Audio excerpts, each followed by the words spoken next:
각 시대의 대쟁투 제11장 제후들의 항의 법왕당에 가담한 카알 5세 개혁 사업을 위한 가장 고귀한 증언 중의 하나는 1529년 스파이얼스 회의에서 독일의 그리스도인 귀족들이 제출한 항의서였다. 하나님께 속한 사람들의 신앙과 용기와 견인 불발은 그 후 여러 시대를 위하여 사상과 양심의 자유를 쟁취했다. 그들의 항의 때문에 프로테스탄트라는 명칭이 개혁교회에 주어졌다. 그 원칙이 프로테스탄트의 본질이다. 사업에 암담하고 두려운 시대가 다가왔다. 보름스의 칙령으로 루터는 법률의 보호를 받지 못하게 되었고 그의 교리를 가르치거나 받아들이지 못하도록 금지되었음에도 불구하고 독일 안에서는 종교 자유가 널리 보급되어 있었다. 하나님의 섭리로 진리를 반대하는 세력이 억제되어 있었다. 카알 5세는 종교 개혁을 박멸하고자 손을 펴보았지만 그때마다 불갑을 그 손을 거두어 들이지 않을 수 없었다. 여러 번 거듭해서 로마에 항거하는 자들을 모두 즉시 멸절시킬 것처럼 보였다. 그러나 그러한 위기일발의 순간이 될 때마다 트루크군이 동부의 국경에 나타나거나 프랑스 왕과의 분쟁 혹은 법왕과 황제와의 세력 다툼 등의 일이 생겼다. 이와 같이 나라가 어지럽고 분유한 중에 개혁 사업은 힘을 얻고 발전되어 나갔다. 그런데 마침내 법왕의 군주들은 내부의 분쟁을 그치고 힘을 합하여 개혁자들을 대항하게 되었다. 1526년에 개최된 스파이얼스 회의는 총회를 열기 전까지는 종교적 문제들을 각 주의 자유에 맡기기로 결의하였었다. 그러나 이와 같이 양보를 하게 만들었던 위험이 지나가자 황제는 이단을 박멸할 목적으로 1529년 스파이얼스에서 두 번째 회의를 소집하였다. 황제는 될 수 있는 대로 온건한 방법으로 모든 귀족들을 개혁 운동을 반대하는 측으로 이끌고자 하였고 만일 실패하는 경우에는 무력으로 해결하고자 결심하였다. 법왕당은 기뻐하였다. 그들은 무리를 지어 스파이얼스로 모여들었으며 노골적으로 개혁자들과 그들에게 호감을 가지는 모든 사람들을 대적할 의사를 나타내었다. 멜라니토는 우리는 이제 세상의 저주와 쓸어버림을 받기에 합당하게 되었으나 그리스도께서는 가련한 당신의 백성을 돌보시고 보호하실 것이 틀림없다고 말하였다. 그 회의에 참석한 개혁주의를 믿는 제후들은 자기들의 거처에서도 복음을 전하지 못하도록 금지되어 있었다. 그러나 스파이얼스의 시민들은 하나님의 말씀을 갈망한 나머지 금지당한 일을 무시하고 작센 선우의 대강당에 모여들었다. 이 일로 인하여 위기가 한층 더 빨리 닥쳐왔다. 황제는 회의석에서 종래의 종교 자유를 허락한 결과로 큰 무질서가 생겼으므로 그것의 철폐를 요구한다고 공포하였다. 이러한 전횡적인 행위는 개혁파의 의분과 경악을 자아냈다. 이에 대하여 어떤 사람은 그리스도께서 두 번째 가야바와 빌라도의 손에 넘어갔다고 말하였다. 그런데 로마 교도들은 더욱 맹렬한 위세를 나타내었다. 완고한 법왕당의 한 사람은 다음과 같이 주장하였다. 투르크인들은 루터의 무리보다 낫다. 투르크인들은 금시기를 지키지만 루터의 무리들은 그것을 위반한다. 만일 우리가 성경과 교회의 낡은 오류 중 어느 하나를 택해야 한다면 우리는 차라리 먼저 것을 버려야 한다. 멜라니토는 말하기를 파베르는 의회의 모든 사람들 앞에서 복음을 믿는 우리들을 향하여 날마다 일종의 새 돌을 던졌다고 하였다. 점점 심해가는 개혁파의 고난. 신교의 자유는 법률상으로 명시되어 있었으므로 개혁운동을 옹호하는 주에서는 그들의 권리의 침해를 반대하는 결의를 하였다. 루터는 보름스 회의의 칙령에 의하여 파문을 당하고 있었으므로 스파이얼스 회의에 출석하는 일을 허락받지 못하였다. 그러나 이처럼 위급한 때에 하나님께서 당신의 사업을 옹호하기 위하여 일으켜주신 제후들과 동역자들이 루터를 대신하여 일을 하였다. 전에 루터의 옹호자로 일하던 작센의 프리드리후는 이미 죽었다. 그러나 그의 후계자인 그의 아우 요한 후도 또한 개혁 사업을 환영하였었다.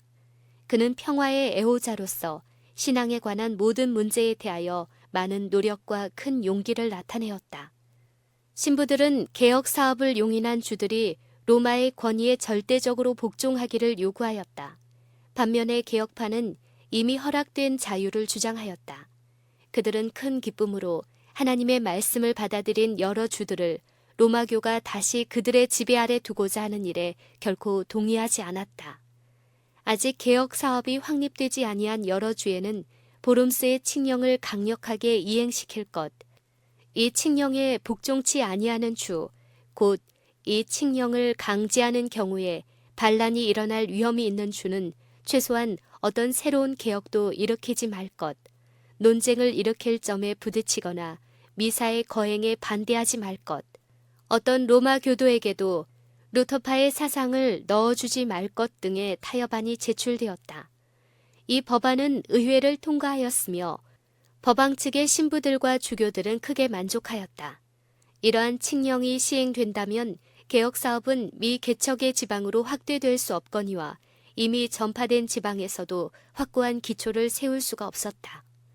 언론의 자유가 없어지고 개종도 허락되지 않을 것이었다. 개혁 사업의 동지들은 이러한 제한과 금지 사항을 즉시 수락하도록 강요당하였다. 이제 세상의 소망은 거의 사라져가는 듯하였다.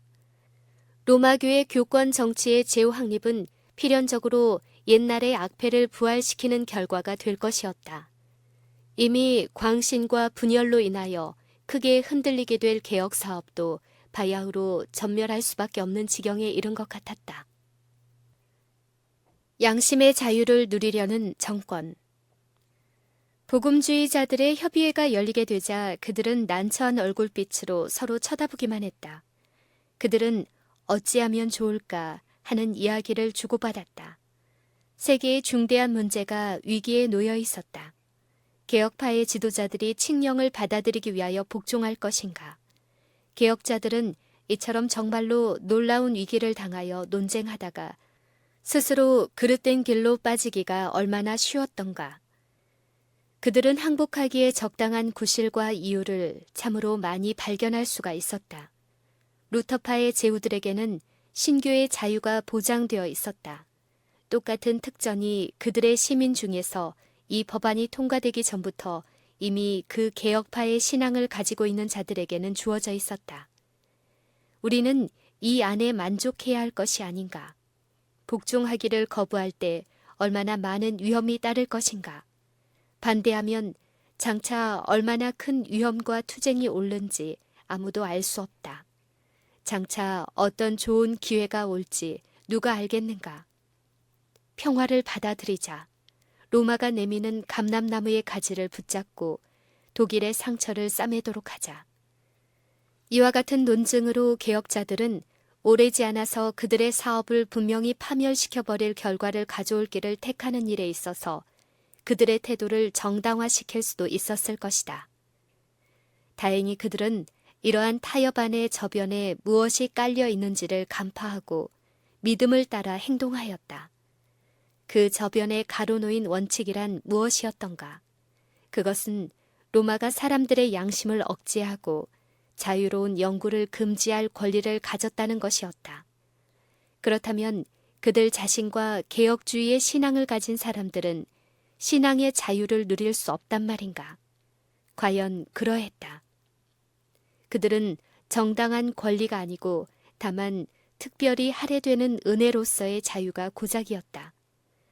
이러한 특별 조치를 받지 못하는 사람들은 소위 위대한 권위의 원칙으로 지배를 받아야만 하였다. 이러한 경우에 양심은 전혀 무시되고 로마는 여전히 그릇됨이 없는 심판자가 되고 거기에 복종하지 않으면 안 되었다.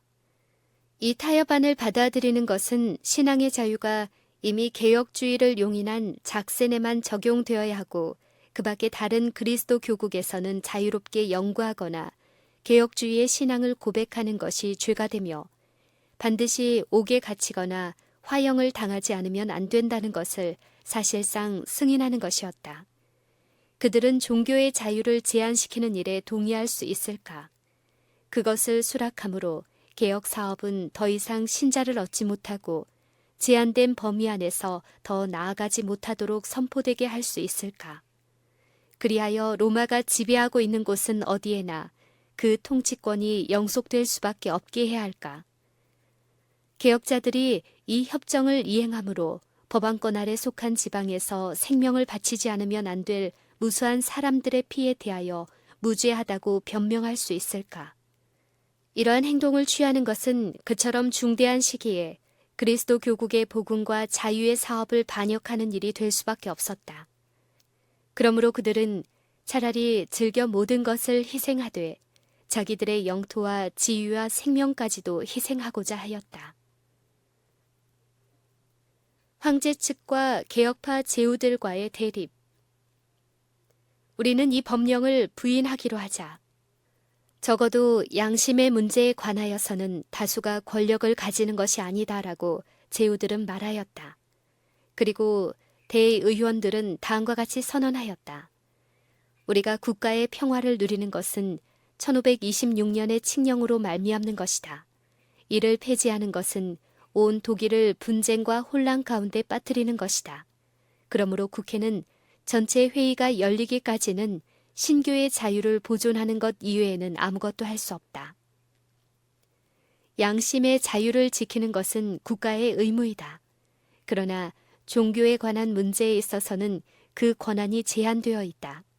모든 정부가 국가의 권위로서 종교의 의식을 규정하거나 강요하려고 하는 것은 복음파 그리스도인들이 그처럼 고귀하게 투쟁해서 지키려고 한 바로 그 원칙을 희생시키고 있는 것이다.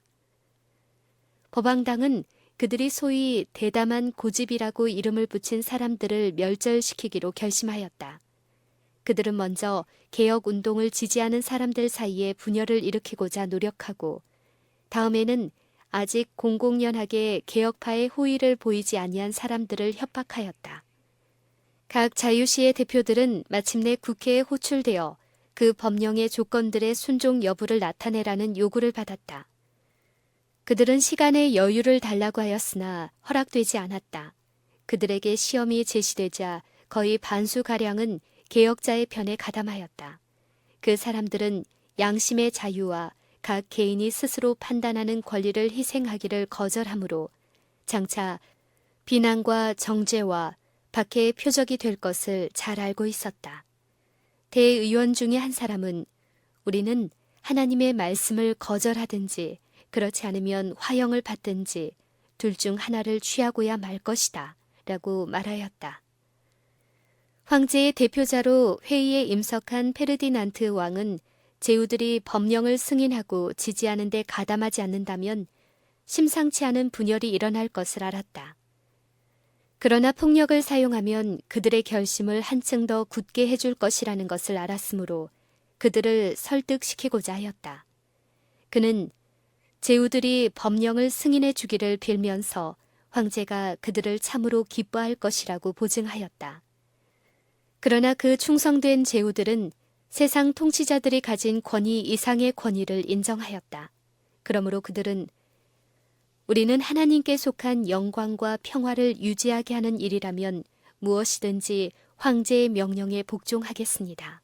라고 조용히 대답하였다. 의회에서 왕은 마침내 선우와 그의 동료들을 향하여 이 포고는 황제의 칙령의 형식을 취하여 작성된 것이므로 오직 한 가지의 길은 중의에 복종하는 것밖에 없다고 선언하였다. 그는 말을 마치자 개혁자들에게 고려할 기회나 대답할 기회를 조금도 주지 아니하고 퇴장하였다. 뜻밖의 일이었으므로 그들은 몇 사람의 사자를 보내어 왕이 다시 회의장으로 돌아오도록 간청하였다. 그들의 간청에 대하여 그는 그것은 이미 해결된 문제이다. 이제 남은 것은 복종하는 것뿐이다. 라고 대답하였다.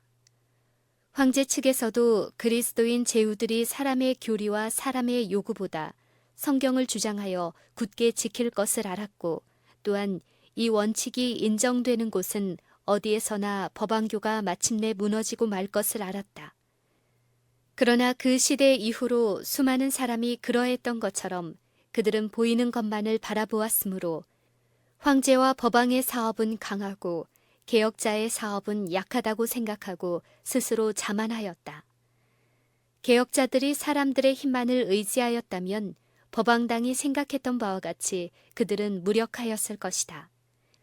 그러나 비록 수는 적고 로마와도 불화한 사이였을지라도 그들은 그들대로의 힘을 가지고 있었다. 그들은 이 의회의 결의보다도 하나님의 말씀을, 칼 황제보다도 만왕의 왕, 만주의 주이신 예수 그리스도를 더욱 신뢰하였다. 개혁파 제후들의 항의서. 페르디난트 왕이 그들의 양심에서 비롯된 확신을 무시하였으므로 제후들은 그의 퇴장을 개의치 않고 항의서를 국회에 즉시 제출하기로 결정하였다. 그리하여 다음과 같은 엄숙한 선언서를 작성하여 의회에 제출하였다. 우리는 유일한 창조주시며 유지자시며 속죄주시며 구주시며 오래지 않아 우리의 심판자가 되실 하나님 앞과 온 인류와 온 피조물 앞에서 항의서를 제출하나이다. 우리는 개인으로서 또는 국민의 대표자로서 장차 반복될 칙령에 있어서 하나님을 거스리고 그분의 거룩한 말씀과 우리의 정당한 양심과 우리의 영혼의 구원에 위배되는 점은 절대로 승인할 수 없나이다. 어찌 우리가 이러한 칙령을 용인할 수 있겠습니까? 전능하신 하나님께서 당신의 지식을 사람에게 계시하여 주심에도 불구하고 그러한 지식을 받을 수 없다고 하는 것은 얼마나 합당치 못한 일입니까? 하나님의 말씀에 일치되는 교리보다 더욱 확실한 교리는 있을 수 없습니다. 주님께서는 다른 교리를 가르치는 것을 금하십니다. 성경 구절은 성경 구절로서 해석하여 밝혀야 합니다. 이 거룩한 책은 그리스도인에게 있어서 모든 점에 필요하고 이해하기 쉽고 어두움을 물리치기에 적합한 것입니다. 우리는 하나님의 은총 아래서 전혀 순수한 성경, 곧 신구약 성경에 기록된 하나님의 말씀만을 전하고 여기에 위배되는 것은 어떠한 것이든지 더하지 아니할 결심입니다. 하나님의 말씀은 참으로 유일한 진리이며 그것은 참으로 모든 교리와 행위의 확실한 표준으로서 결코 실패하거나 우리를 속이지 아니합니다. 그러므로 이러한 기초 위에 서는 사람은 어떠한 음부의 세력과 장차 없어질 사람의 영화에 대하여서도 저항할 수 있습니다. 이와 같은 이유에서 우리는 우리에게 지워진 멍에를 이제 거부하는 바입니다. 동시에 황제 폐하께서는 무엇보다도 하나님을 더욱 사랑하는 그리스도인 임금처럼 우리를 대우해 주시기를 기대합니다. 그리고 우리는 황제 폐하와 왕궁 제위께서 모든 존경과 순종으로서 우리의 당연한 의무를 이행할 것을 엄명하는 바입니다. 의회는 깊은 감명을 받았다. 대부분의 사람들은 항의자 측의 담대함에 놀라게 되었다. 그들의 미래에는 파란과 불안이 있었다. 분열과 피 흘림과 투쟁이 불가피하게 보였다. 그러나 개혁자들은 그들의 길이 정당함을 확신하였으며 전능하신 분의 거룩한 팔을 의지하면서 늠름한 기상으로 확고부동하게 나아갔다. 프로테스탄트의 근본 정신. 이 유명한 항의서가 담고 있는 모든 원칙은 프로테스탄트의 본질을 이루고 있다. 프로테스탄트라는 말의 의미는 항의자이다. 이 항의서는 신앙의 문제에서 사람의 두 가지 악패에 대하여 항의하였다. 그 하나는 위정자의 강요이며 또 하나는 교권의 남용이다.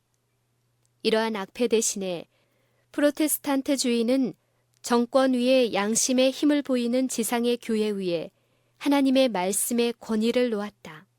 첫째로 프로테스탄트주의는 신령한 사물에 있어서 세속적 권세를 거부하고 선지자와 사도들처럼 사람보다 하나님을 순종하는 것이 마땅하니라 라고 말한다.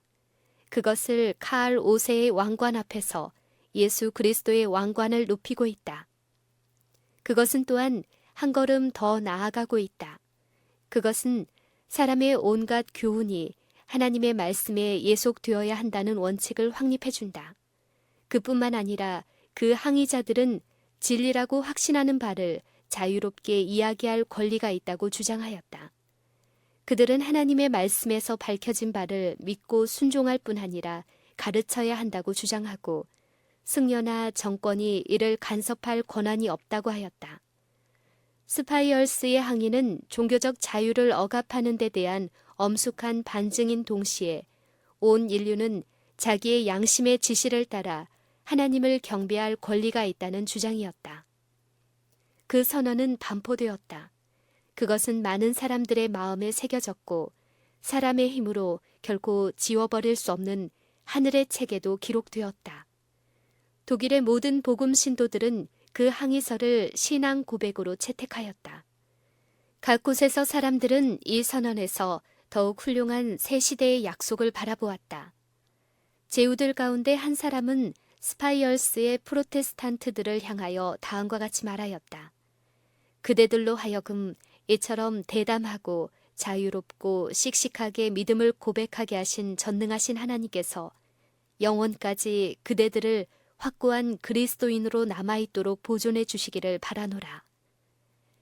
만일 개혁 사업이 어느 정도의 성공을 거둔 후에 세속적 영광을 얻기 위하여 세상 풍조를 따르는 일에 동의했다면 그것은 하나님을 배반하는 동시에 개혁 그 자체에도 어긋나는 것이 되어 마침내 자멸하게 되었을 것이다. 그처럼 고결한 개혁자들의 경험은 그 후 각 시대의 백성들에게 한 가지 교훈을 남겨주었다. 하나님과 그분의 말씀에 대한 사단의 공격 방법은 변하지 않았다. 그는 오늘날에도 16세기에 있어서와 마찬가지로 성경을 인생의 지침으로 삼는 일을 반대하고 있다. 오늘날의 개혁자들의 교훈과 모본에서 멀리 떠나 있다. 그러므로 오직 성경만을 신앙과 행위의 표준으로 삼았던 위대한 프로테스탄트의 원칙으로 돌아갈 필요가 있다. 사단은 오늘날도 여전히 신앙의 자유를 파괴하기 위하여 할 수 있는 온갖 수단을 다 사용하고 있다. 스파이얼스 항의자들이 배척한 반그리스도 교의 세력은 오늘날 새로운 힘으로 잃어버렸던 최상권을 회복하기 위하여 노력하고 있다. 그러므로 개혁 사업이 위기에 놓였을 때 한 것처럼 하나님의 말씀에 굳게 집착하는 것, 그것만이 오늘날의 개혁 사업의 유일한 희망이다. 천사의 보호를 받은 프로테스탄트파의 용사. 프로테스탄트파에게 위험의 징조가 나타나게 되자 하나님께서 손을 펴시고 당신의 충실한 백성들을 보호하신 증거가 또한 나타났다. 바로 그 무렵의 일이었다. 멜라니토는 아주 황급하게 그의 친구 시몬 그리네우스를 데리고 스파이얼스 시가를 빠져나가 라인 강가에 이르러 그에게 즉시 강을 건너라고 관권하였다. 그때의 시몬은 그렇게 조급히 구는 데 대하여 놀랐다. 그러자 멜라니토는 내가 전혀 알지 못하는 장대하고 위험 있는 풍채를 가진 한 노인이 내게 나타나서 잠시 후에 재판소의 관리가 페르디난트 왕으로부터 파견을 받아 그르네우스를 체포하러 올 것이다 라고 일러주었다고 말하였다. 그날 그르네우스는 법왕당의 한 지도 계급의 학자 파베르의 설교에 분개하여 마침내 참으로 가증한 오류를 변호하는 자라고 항변하였다. 파베르는 자기의 분노를 감추기는 했지만 즉시 왕에게 하이델베르크 대학의 그 끈기 있는 교수에 대한 체포영장을 내리도록 요청하였다.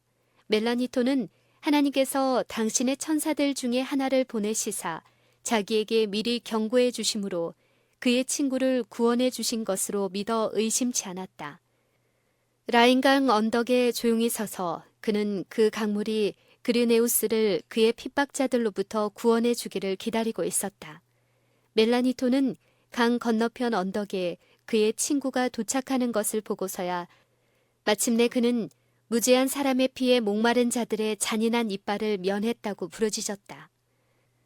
집에 돌아온 멜라니토는 관리들이 그리네우스를 찾기 위하여 그의 집을 샅샅이 수색했다는 사실을 알게 되었다. 개혁파에게 이른 두 번째 위기. 개혁 사업은 세상의 고관들 앞에 더욱 두드러지게 드러나게 될 것이었다.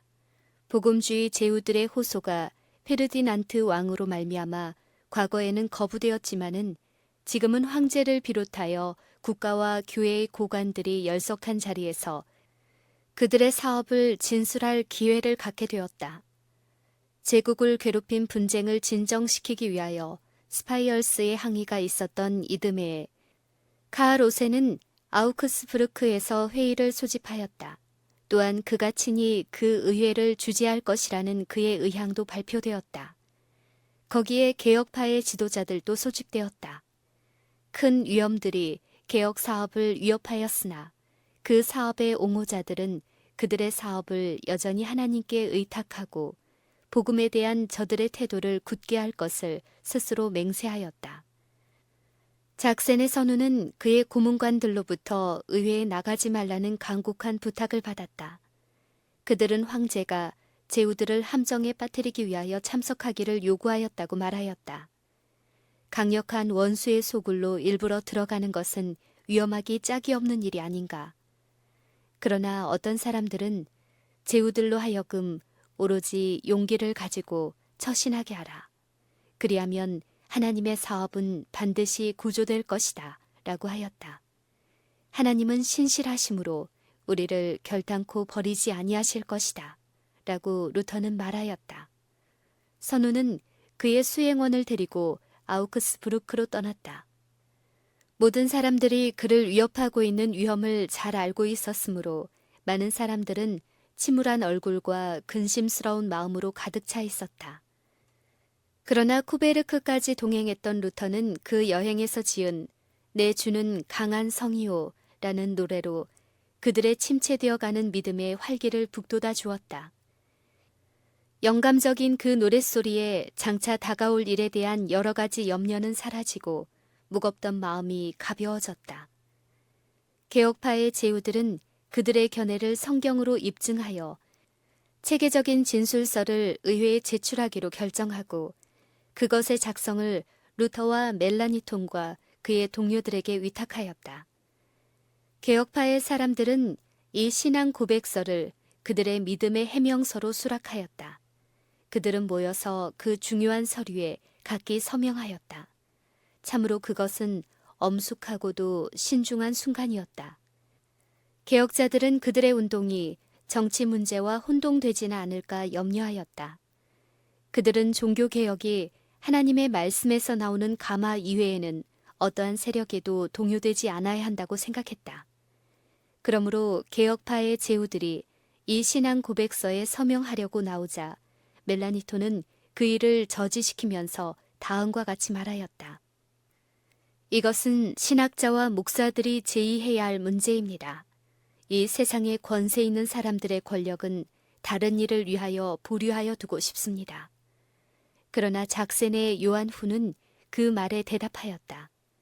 내가 거기에 참가하지 못한다는 것은 말이 안 된다. 나는 나의 지위에 상관없이 정당한 일이라면 해야 한다고 결심하고 있다. 나도 주 여호와를 믿는 마음을 고백하고자 한다. 선우로서의 나의 지위를 나타내는 모자와 의복은 나에게 있어서 예수 그리스도의 십자가만큼 귀중한 것이 아니다. 이와 같이 말을 마치고 그는 서명하였다.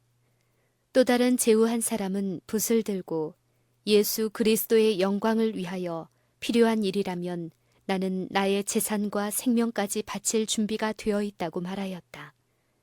또 계속하여 나는 이 고백서에 나타나 있는 교리의 이외의 것을 받아들이는 것보다는 차라리 국민으로서의 권리와 신분을 포기하고 선조로부터 물려받은 국토도 버리고 손에 지팡이를 들고 조국에서 쫓겨나는 길을 택하겠다 라고 말하였다. 그 당시에 하나님의 사람들은 이와 같은 믿음과 용기를 나타내었다. 인류 역사상 특기할 기념일. 마침내 황제를 뵙기로 지정된 시간이 왔다. 보좌에 앉은 카을 오세는 각 선우와 귀족들에게 둘러싸여 프로테스탄트에 속한 개혁자들의 말에 귀를 기울였다. 개혁자들의 신앙 고백서가 낭독되었다. 그 엄숙한 집회에서 복음의 진리는 밝혀지고 로마 교회의 오류들은 지적되었다. 이날을 개혁 사업의 가장 큰 날, 그리스도교와 인류 역사에서 가장 영광스러운 날이라고 일컫게 된 것은 너무도 당연한 일이다. 비텐베르크의 승려, 즉 루터가 브룸스의 국회 앞에 홀로 섰던 때로부터 불과 몇 년이 지났을 뿐이었다. 지금은 그를 대신하여 그 나라의 가장 귀하고 유력한 제후들이 서 있었다. 루터는 아우크스부르크에 출두하지 못하도록 금지되어 있었다. 그러나 그는 자기의 말과 기도로서 거기 참석하였다. 그는 다음과 같이 기록하였다. 나는 그처럼 유명한 신앙 고백자들과 영광스러운 집회에서 그리스도께서 공공연하게 높임을 받은 이 시간까지 살아있는 것을 넘치는 기쁨으로 생각한다. 그리하여 또 열왕 앞에 주의 증거를 말할 것이라는 성경 말씀이 성취되었다. 바울 시대의 바울은 복음을 위하여 옥에 갇히기까지 하였지만 그 복음이 로마 제국의 제후들과 귀족들 앞에 제시되었다. 그와 마찬가지로 이번에도 황제의 명령으로 강단에서는 설교할 수 없도록 금지되어 있었으나 왕궁에서 복음을 전하게 되었다. 많은 사람들이 종들조차 듣기에 부적합하다고 여겨오던 것을 국가의 군주들과 고관들이 경탄하면서 귀를 기울였다. 왕들과 위대한 사람들이 청중이 되고 권위 있는 제후들이 설교자가 되어 하나님의 거룩한 진리를 설교하였다. 사도시대 이래로 이보다 더 위대한 사업과 이보다 더 훌륭한 신앙 고백이 있었던 적은 없다 라고 어떤 저술가는 기록하였다. 루터파에서 말한 것은 모두 옳다. 우리는 그 사실을 부인할 수 없다고 법왕당의 한 감독은 말하였다. 또 다른 한 사람은 에크 박사에게 선우와 그의 동료들이 작성한 신앙 고백서에 대하여 건전한 논리를 가지고 반박할 수 있는가? 라고 에크 박사에게 물었다. 그러자 그는 사도들과 선지자들의 글을 가지고는 할 수 없으나 교부들과 회의의 기록을 가지고는 할 수 있다고 대답하였다. 그 질문을 한 사람은 그러면 당신의 견해에 의하면 루터파는 성경을 중심으로 하고 우리는 그렇지 못하다는 말인 줄 알겠다 라고 대답하였다. 독일의 제후 중 몇 사람들이 개혁파의 신앙을 가지게 되었다. 황제도 개혁파의 신조들이 진리인 것을 친히 선언하였다. 그 신앙 고백서는 각국의 말로 번역되어 전 구라파에 보급되었다. 그 후 여러 시대를 통하여 많은 사람들이 그것을 자기들의 신앙으로 받아들였다. 하나님의 신실한 종들은 홀로 수고하지 않았다. 정사와 권세와 하늘에 있는 악의 영들이 연합하여 그들을 대항하였으나 하나님께서는 당신의 백성을 버리지 않으셨다. 만일 그들의 눈이 열릴 수 있었더라면 그들은 옛날의 한 선지자처럼 하나님의 임재하심과 그분의 도우심의 분명한 증거를 보았을 것이다. 엘리사의 종이 그의 주인에게 그들을 에워싸고 있는 적군들과 도망할 모든 기회가 끊어진 것을 지적했을 때 그 선지자는 여호와여 원컨대 저희 눈을 열어서 보게 하옵소서라고 기도하였다. 그때 그 산은 불말과 불병거로 가득 차 있었고 하늘의 군사가 하나님의 사람을 둘러 진쳐 있는 것을 보게 되었다. 이와 같이 하나님의 천사들은 개혁 사업에 종사하는 역군들을 지키셨다. 종교 개혁에 대한 루터의 태도. 루터가 굳게 고수해온 원칙들 중에 하나는 개혁 사업을 유지하기 위하여 세속적 권력에 호소하거나 그 사업을 옹호하기 위하여 무력에 호소하는 일이 있어서는 안 된다는 것이었다. 그는 국내의 귀족들이 복음에 대한 신앙을 고백한 것을 기뻐하였다. 그러나 그들이 복음 옹호 연맹과 같은 것을 조직하고자 제안하자 그는 분명히 말하였다. 복음의 교리는 하나님 한 분을 통하여서만 옹호되어야 한다.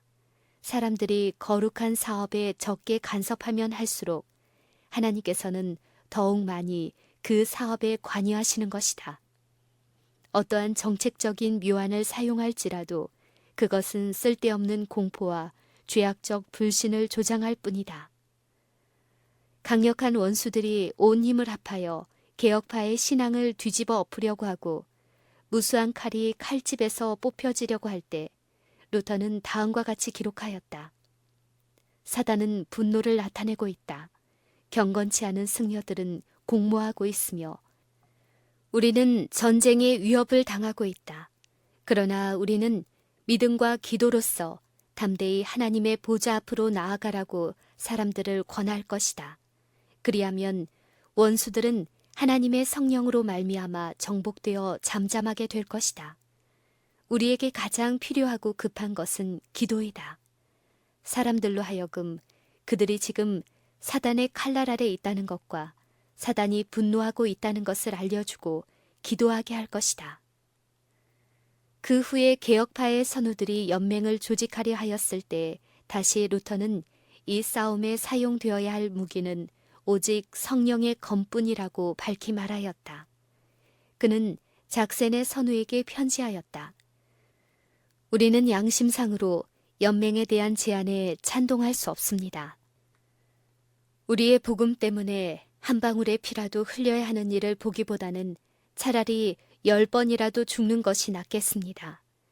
우리가 담당해야 할 일은 사지로 끌려가는 어린 양과 같아야 합니다. 그리스도의 십자가를 져야 합니다. 선우 전하여 두려워하지 마십시오. 우리는 우리의 기도로서 우리의 원수들이 자랑하는 것보다 더욱 큰 일을 할 것입니다. 우리 형제의 피로써 전하의 손을 더럽히지 마십시오. 만일 황제께서 우리를 그의 법정에 넘겨주도록 요구하신다면 우리는 출두할 준비가 되어 있습니다. 전하가 우리의 믿음을 지켜줄 수는 없습니다. 누구든지 위기를 당하면 자기의 믿음은 자기가 지켜야 하는 것입니다. 종교개혁과 기도의 정신. 온 세계를 동요시킨 위대한 종교개혁의 큰 능력은 밀실의 기도에서 나왔다. 하나님의 종들은 은밀한 곳에서 그분의 언약의 반석 위에 튼튼히 섰다. 아우크스부르크의 투쟁의 때에도 루터는 적어도 하루 3시간 기도하지 않은 날이 없었다. 그리고 그것도 연구하기에 가장 좋은 시간을 그렇게 하였다. 은밀한 그의 방에서 존경과 두려움과 희망에 넘치는 말로써 마치 친구와 이야기하듯이 하나님 앞에 그 마음을 토로하는 음성을 사람들은 듣게 되었다. 당신은 우리 아버지시오. 우리 하나님이시므로 당신의 자녀의 핍박자들을 흩어버리실 줄을 이 종은 알고 있습니다. 이는 아버지께서도 우리와 함께 어려움을 당하고 계시기 때문입니다. 이 모든 일은 아버지의 사업입니다. 우리는 다만 아버지의 강권에 못 이겨 그 사업에 일하게 된 것뿐입니다. 그러므로 아버지여, 우리를 보호해 주옵소서. 멜라니톤이 번민과 공포의 짐에 눌려 있을 때에 루터는 다음과 같이 편지하였다.